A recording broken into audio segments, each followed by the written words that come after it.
ipitpit. Tapos, lagyan natin ng konti lang mayonnaise. Isang spoon dapat. Ayan. Hindi kailangan pitpitin masyado yung yung fish fillet.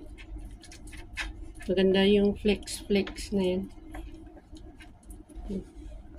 Dahil masyado malambot itong tinapay, so gamit ko ang aking food scissor.